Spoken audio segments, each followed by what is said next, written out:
लोकसभा में रीइंस्टेट किया।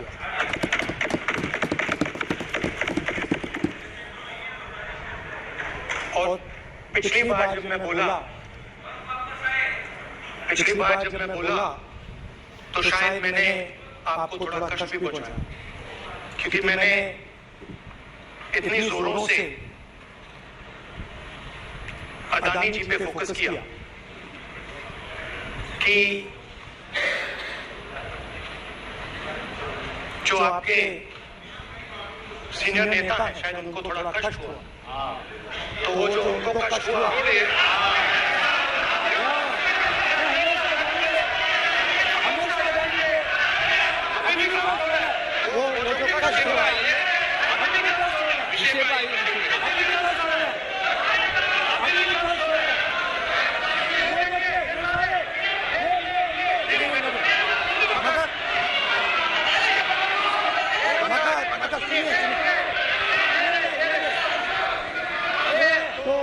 जो कष्ट हुआ उसका असर शायद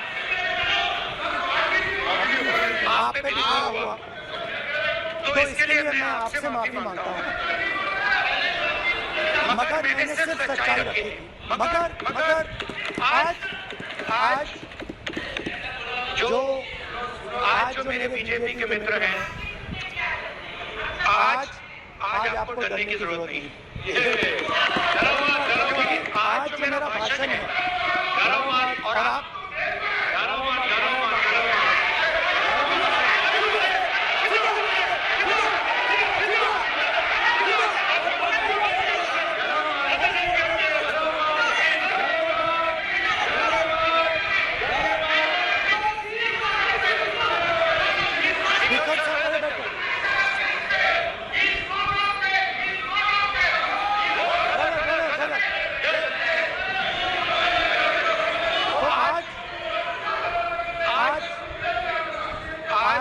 घबराने की जरूरत नहीं है।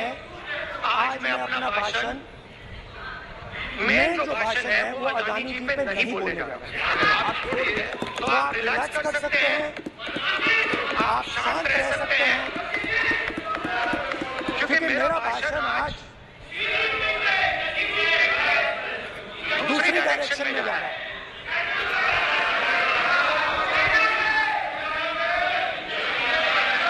रूमी ने कहा था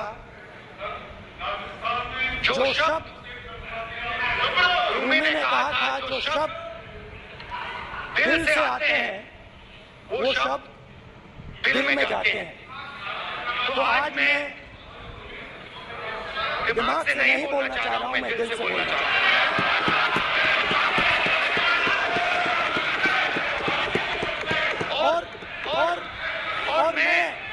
और मैं आज आप लोगों पर इतना आक्रमण नहीं करूंगा। मतलब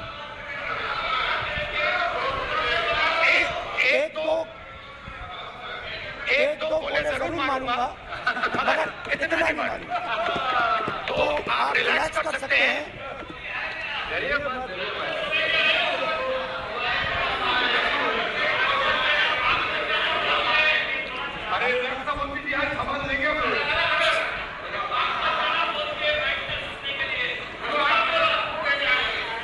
पिछले साल 130 दिन के लिए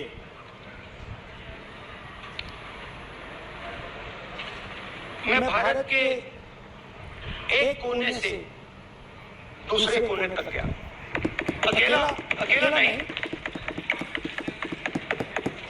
बहुत सारे लोगों के साथ।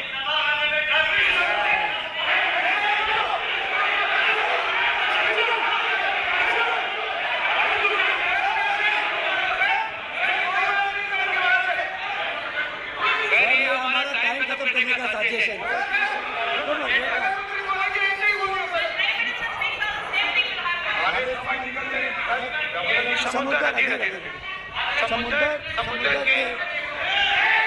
समुद्र के तट से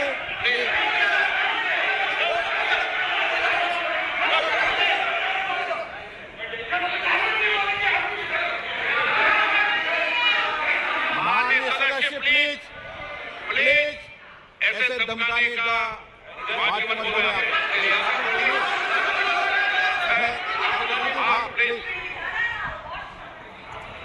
मैं समुद्र के तट से कश्मीर के बर्फीली पहाड़ी तक चला, नहीं लद्दाख को मैंने नहीं छोड़ा। यात्रा अभी खत्म नहीं हुई, यात्रा जारी है और जरूर लद्दाख आएंगे, घबराइए मत। बहुत सारे लोगों ने मुझसे पूछा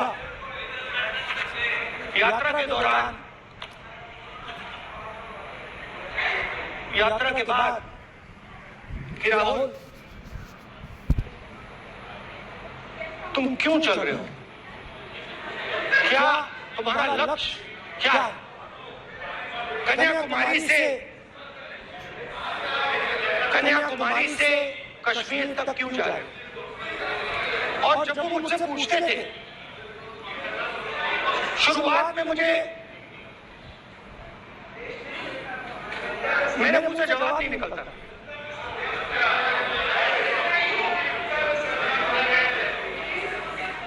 शायद मुझे ही नहीं मालूम था कि मैंने ये यात्रा क्यों शुरू की। जब मैं कन्याकुमारी से शुरू हुआ, मैं सोच रहा था मैं हिंदुस्तान को देखना चाहता हूं, समझना चाहता हूं, लोगों के बीच में जाना चाहता हूं, मगर गहराई से मुझे मालूम नहीं था।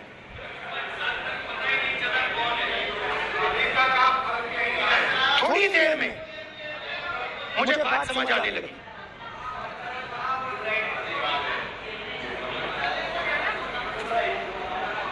जिस चीज से मुझे प्यार था,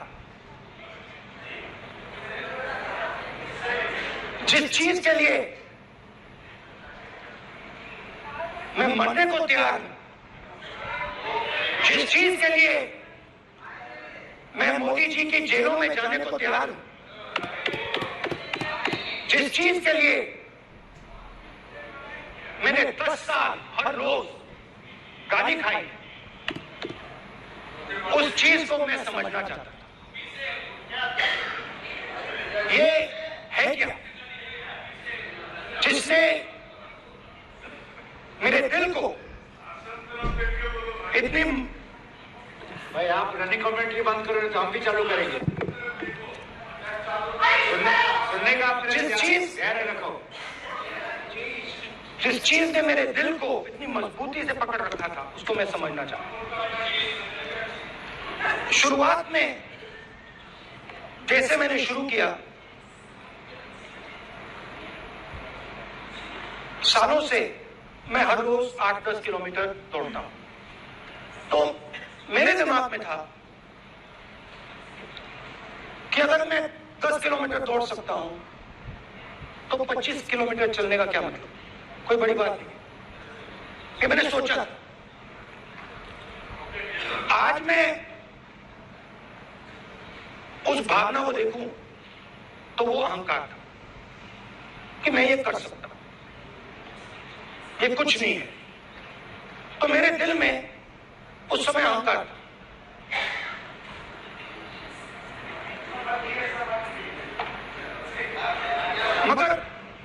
मगर भारत अहंकार को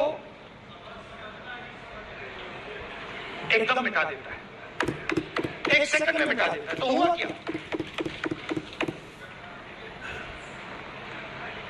2-3 दिन में मेरे घुटने में दर्द शुरू हो गया। पुरानी इंजरी थी और जबरदस्त दर्द। हर रोज मैं उठूं और मेरे घुटने में दर्द, हर कदम में दर्द। तो पहले 2-3 दिनों में जो अहंकार था, जो मतलब भेड़िया जो निकला था, वो चींटी बन गई एकदम।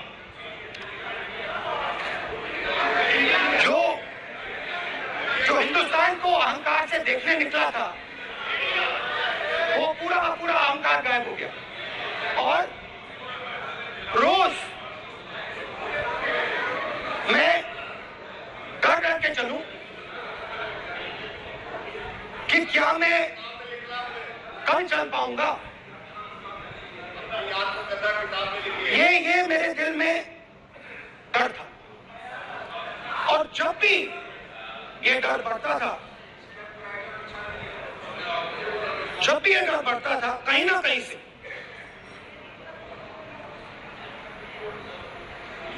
कोई ना कोई शक्ति मेरी मदद कर देती। एक दिन मैं सह नहीं पा रहा था, एक छोटी सी लड़की आती है, मुझे चिट्ठी दे देती। मैंने चिट्ठी खोली, 8 साल की थी, उसमें लिखा था, Rahul, I am walking with you, don't worry. उसने मेरे पैर में चोट देखी और उसने अपनी शक्ति मुझे दी। सिर्फ उसने नहीं, लाखों लोग। और शुरुआत में जब मैं चल रहा था, कोई किसान आता था, मैं एकदम पहले उसको अपनी बात बताता था कि आपको ये करना चाहिए, आपको इस प्रकार से काम करना चाहिए। मगर इतने लोग आए, हजारों लोग आए, कि थोड़ी देर में मैं बोल नहीं पाया। जो मेरे दिल में बोलने का डिजायर था, वो बंद हो गया। बोल ही नहीं पाया, क्योंकि इतने लोगों से बोलना था। और एक सन्नाटा सा छा गया, भीड़ की आवाज थी, भारत जोड़ो, भारत जोड़ो, भारत जोड़ो। और जो मेरे से बात करता था, उसकी आवाज में सुनता गया।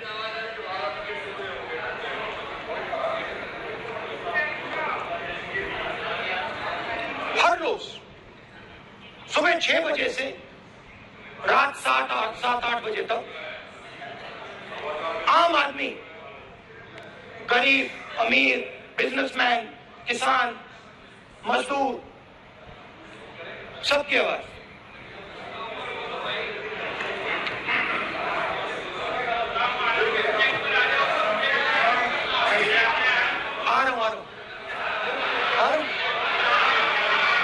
आप कल से रुके, आप थोड़ा और रुक जाओ, 5-10 मिनट रुक जाओ। तो ये चलता गया, मैं बात सुनता गया। और फिर मेरे पास एक किसान आया, और किसान ने हाथ में रुई पकड़ी हुई थी, और उसने मुझे कहा, उसने मुझे कहा, मेरी आंख में देखकर उसने मुझे अपना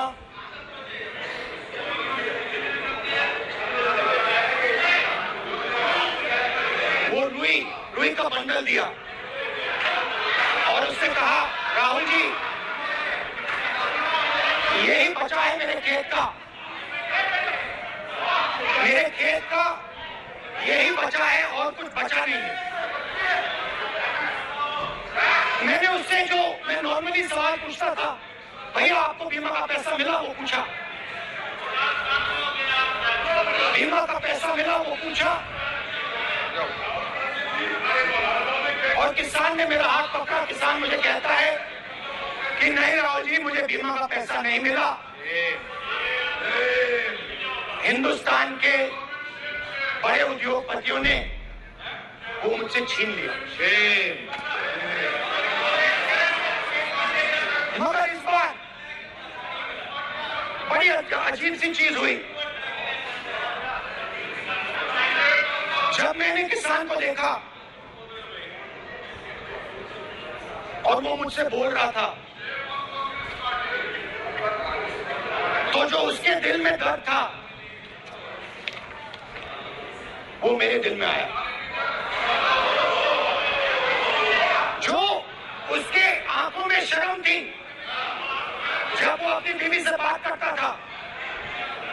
और शर्म मेरी आंखों में आई जब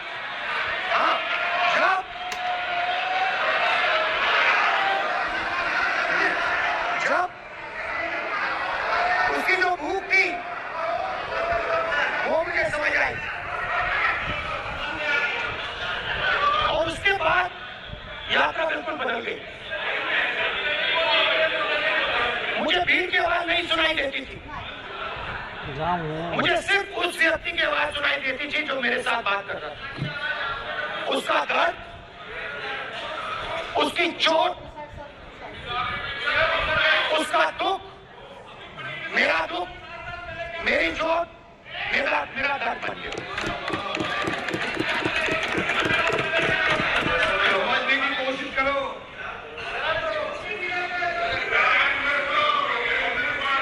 भाइयों और बहनों, लोग कहते हैं कि ये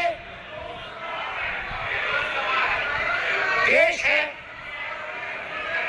कोई कहता है ये अलग अलग भाषाएं हैं, कोई कहता है ये जमीन है, मिट्टी है,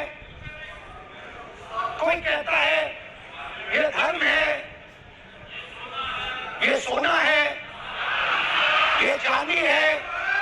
मगर भाइयों और बहनों, सच्चाई है कि ये देश एक आवाज है, ये देश सिर्फ एक आवाज है। ये देश इस देश के लोगों की आवाज है, इस देश के लोगों का दर्द है, दुख है, कठिनाइयां हैं। और अगर हमें इस आवाज को सुनना है तो हमारे दिल में जो अहंकार है, हमारे जो डिजायर्स हैं, हमारे जो सपने हैं, उनको हमें परे करना पड़ेगा। जब हम अपने सपनों को परे करते हैं तब हमें हिंदुस्तान की आवाज सुनाई देती है, तब तक हिंदुस्तान की आवाज हमें नहीं सुनाई देती। अब आप कहोगे ये बात मैंने नॉन कॉन्फिडेंस मोशन में क्यों रखी? इसका क्या मतलब है कि भारत एक आवाज है, भारत लोगों का दुख है, भारत लोगों का कष्ट है, मुश्किलें हैं। क्योंकि भाइयों और बहनों,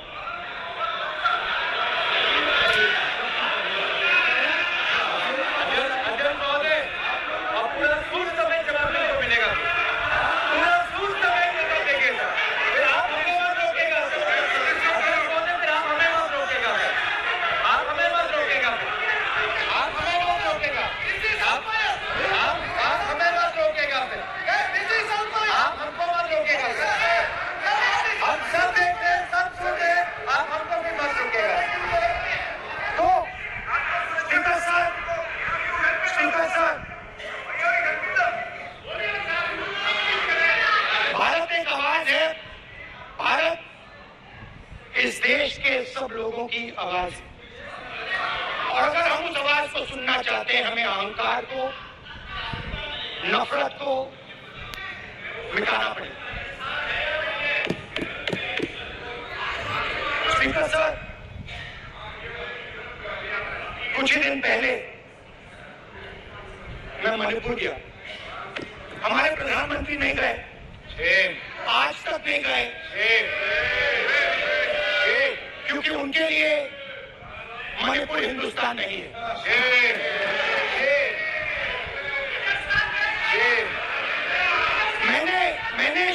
मैंने मणिपुर शब्द प्रयोग किया,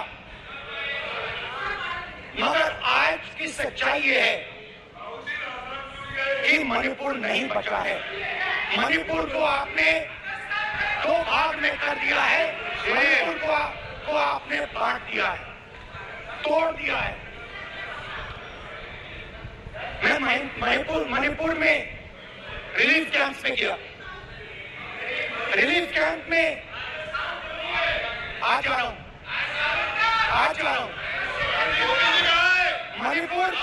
मणिपुर में रिलीफ कैंप में मैंने महिलाओं से बात की। ठीक है सर,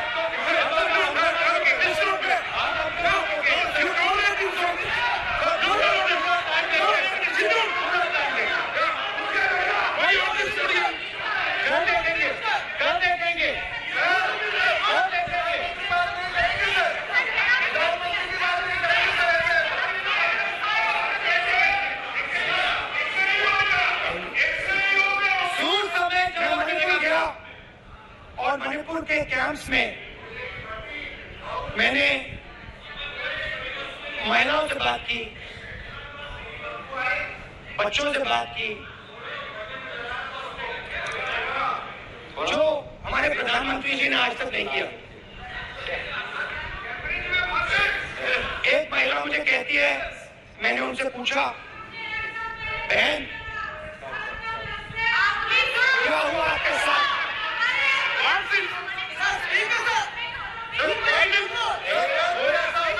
एक मंत्री बोल रहे, एक मंत्री खड़े होकर बोल रहे, एक मंत्री खड़े होकर ऐसे कह रहे, एक मंत्री खड़े हो गए तो पूरे सांसद खड़े हो गए, पूरे सांसद खड़े हो गए यहाँ पे। देखा नहीं है जो सब पूरे सब खड़े हो गए, पूरे सब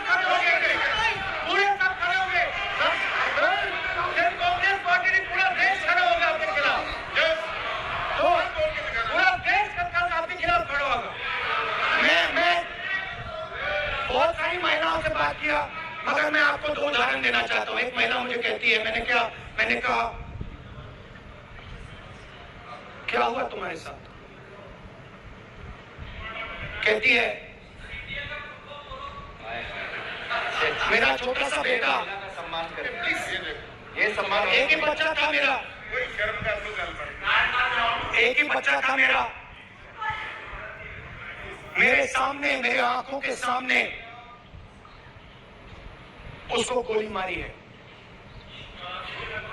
मैं पूरी रात, आप सोचिए, आप अपने बेटों के बारे में सोचिए, मैं पूरी रात उसकी लाश के साथ लेटी रही। झूठ नहीं, झूठ आप बोलते हो, झूठ मैं नहीं बोलता हूं। मैं पूरी रात उसकी लाश के साथ लेटी रही और फिर मुझे डर लगा, मैंने अपना घर छोड़ दिया, जो भी मेरे पास था वो मैंने छोड़ दिया।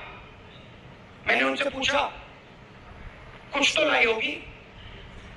कहती है, नहीं, सिर्फ मेरे जो कपड़े हैं ये मेरे पास हैं। और फिर इधर उधर ढूंढती है और एक फोटो निकालती है और मुझे कहती है, ये ही मेरे पास अब बची है।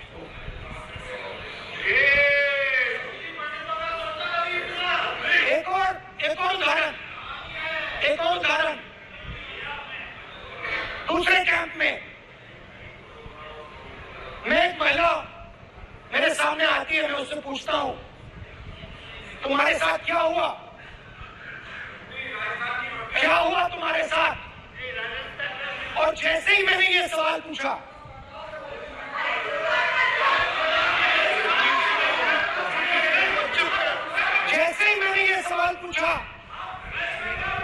आप महिला का दर्द नहीं सुन सकते, महिला का दर्द नहीं सुन सकते, महिला का दर्द सुनने का मत धैर्य लिए, महिला का दर्द नहीं सुन सकते, महिला का दर्द नहीं सुन सकते।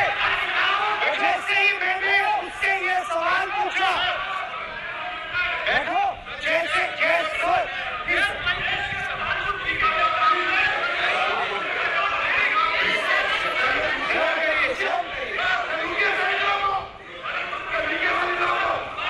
जैसे ही मैंने उससे सवाल पूछा, तुम्हारे साथ क्या हुआ, वैसे ही 1 सेकंड में वो कांपने लगी। उसने अपने दिमाग में वो दृश्य देखा, बेहोश हो गई, मेरे सामने कांपती हुई बेहोश हो गई। तो सिर्फ 2 उदाहरण दिए हैं। स्पीकर सर, इन्होंने मणिपुर में हिंदुस्तान की हत्या की है, हिंदुस्तान की हत्या की है। इनकी राजनीति में मणिपुर को नहीं, हिंदुस्तान को मणिपुर में मारा है, हिंदुस्तान को कत्ल किया है, हिंदुस्तान का मर्डर किया है। जैसे मैंने भाषण की शुरुआत में बोला,